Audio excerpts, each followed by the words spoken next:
월스트리트에서 랄프 웬저라는 이름이 투자자들에게 이목을 끌기 시작한 것은 1970년 소형주에만 투자하는 에이콘 펀드를 출범시키면서부터입니다. 당시만 해도 대부분의 투자자들의 이목은 니프티 피프티로 불리는 대형 우량주에 쏠려있던 시기였으니까요. 하지만 랄프 웬저가 이끄는 에이콘 펀드는 뮤추얼 펀드 평가 회사인 모닝스타로부터 최고의 평가를 받았으며 투자 전문지가 선정한 최고의 소형 성장주 펀드에 뽑히기도 할 정도로 높은 수익률을 올렸습니다. 1970년부터 2003년까지 에이콘 펀드는 S&P 500 지수의 3배가 넘는 탁월한 운영 성과를 보여주었지요. 랄프 웬저 하면 떠오르는 멋진 비유가 있습니다. 바로 그가 지어낸 사자나라의 얼룩말이라는 이야기죠.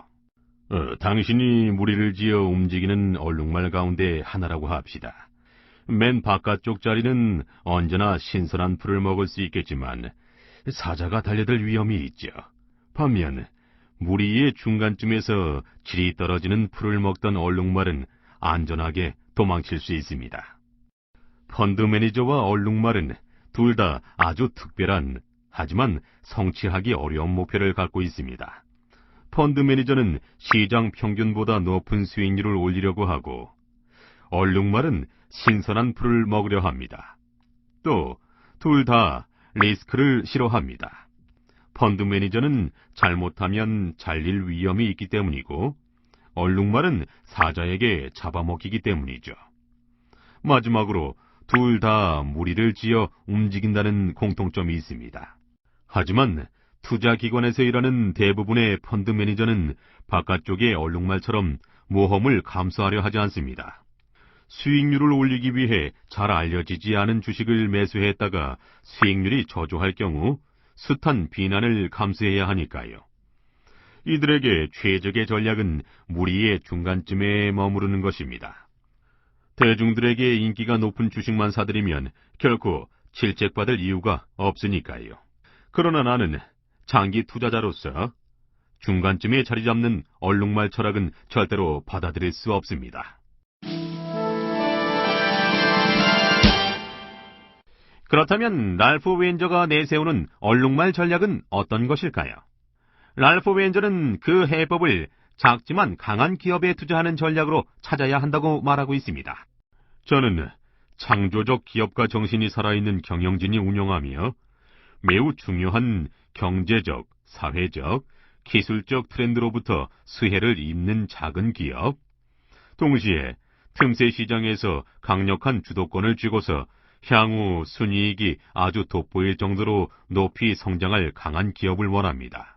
저는 또한 이렇게 작지만 강한 기업의 주가가 합리적인 수준일 때만 주식을 매수합니다. 랄프 웬저는 누구에게든 최고의 투자 전략이란 바로 자신에게 적합한 투자 전략이므로 이것을 습관처럼 지녀야 한다고 강조하면서 투자 결정에 앞서 자신의 투자 지침들을 종이 위에 써보라고 충고하고 있습니다. 그러면 아무리 어려운 상황이 닥쳐도 믿음을 잃지 않을 것이고, 특히 매도 시점을 결정할 때 큰 도움이 된다면서 말이죠. 더구나 이런 습관이 몸에 배면 유행에 따라 이리저리 종목을 교체하고, 그것도 대개는 유행이 끝나갈 때 올라타는 아마추어의 오류에서 벗어날 수 있다고 강조합니다. 우리가 지금껏 살펴본 많은 투자 전문가들이 말하는 투자 성공 법칙은 바로 쌀 때 사서 비싸게 팔면 된다는 것이었습니다. 언뜻 보면 당연한 상식과도 같은 말이지만 실제로 그렇게 하기란 무척 어렵지요.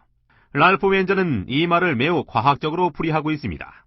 즉, 쌀 때 산다는 말은 리스크 프리미엄이 높을 때 사라는 의미라는 거죠. 또 비싸게 팔라는 말은 리스크 프리미엄이 낮을 때 팔라는 얘기고요. 여기서 말하는 리스크 프리미엄이란 투자자가 주식을 보유하는 데 따르는 위험을 감수하면서까지 바라는 추가적인 수익률을 말하는 것인데, 이 리스크 프리미엄의 크기는 늘 끊임없이 변화한다고 말하고 있습니다. 예를 들어 강세장에서 사람들은 장밋빛 미래를 바라보며 투기에 나서게 돼서 리스크 프리미엄은 계속 낮아지는 반면, 약세장에서는 모두가 경기 침체와 금융공황이라는 공포와 두려움에 떨게 된다는 거죠. 따라서 투자자들은 더 높은 리스크 프리미엄을 요구할 수밖에 없다는 것입니다. 결국 랄프 웬저가 말하는 쌀 때 사서 비쌀 때 팔라는 말은 이 시기를 놓치지 말라는 것입니다.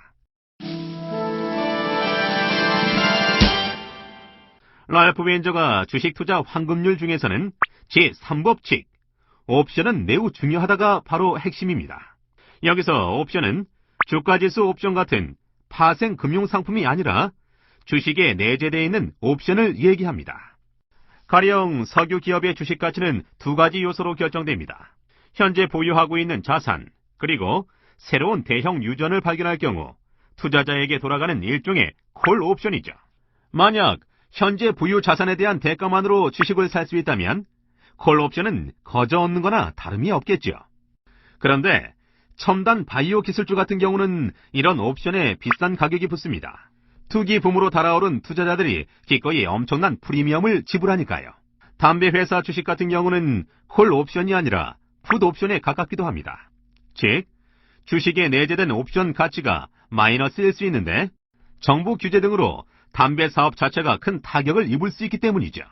누구나 특정 기업의 주식을 보유하는 이유가 있을 것이고 사고 팔 때 늘 주식의 가치를 한 번쯤 생각해 볼 것입니다. 랄프 웬저가 제시하는 방식대로 한 종목 한 종목의 가치를 계산하면서 주가가 현재 현금 흐름과 내재되어 있는 옵션 가치의 조합이라는 점을 늘 염두에 둔다면 틀림없이 큰 도움을 받을 수 있을 것입니다. 감사합니다.